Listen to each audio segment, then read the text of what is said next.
old Archtop guitar that I reassembled from bits and pieces. Actually, I had in the workshop. I bought the body not so long ago on Trade Me, and the thing that made me really keen on the body was it had this beautiful checkerboard binding on it, which I haven't seen for a long time.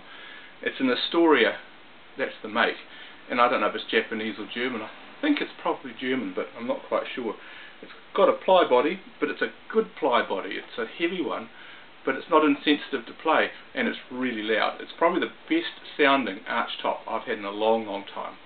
It's got sensitivity, it's really loud,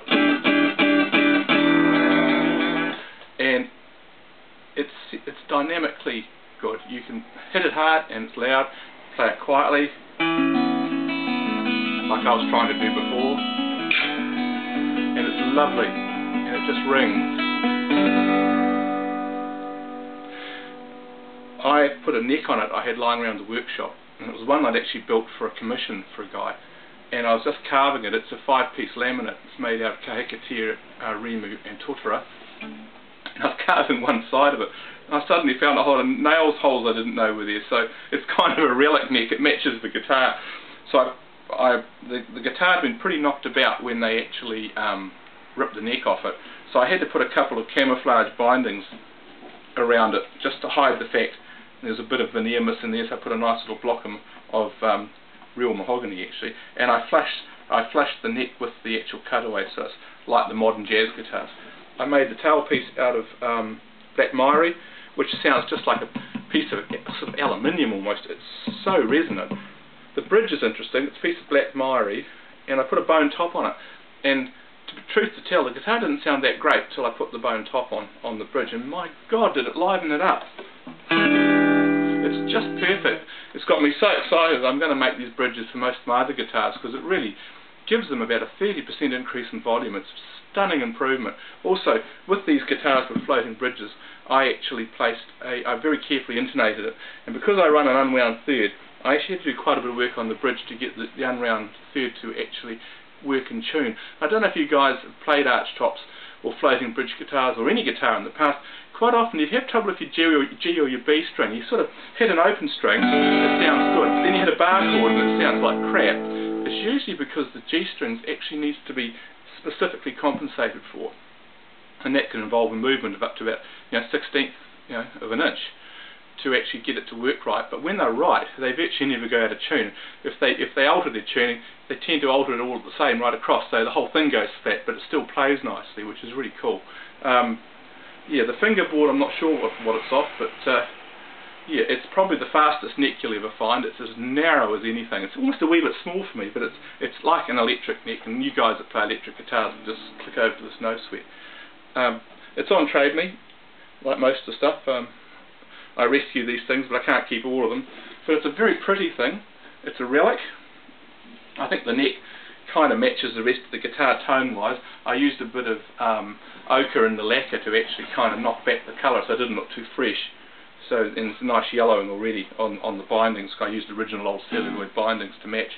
I really like this guitar. The only thing I'd suggest is if you want an electric pickup on it, do not cut any holes in this one. This one sounds really good. It would be a crime.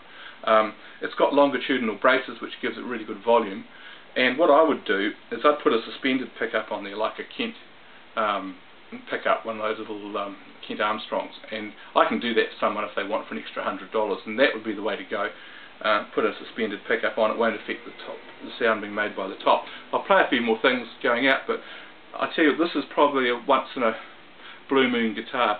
I mean, I just bought it because it looked cool, but actually, as well as being able to stick it on the wall, you could really enjoy playing this. This is a very cool instrument.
very interesting guitar. Hope it finds a good home.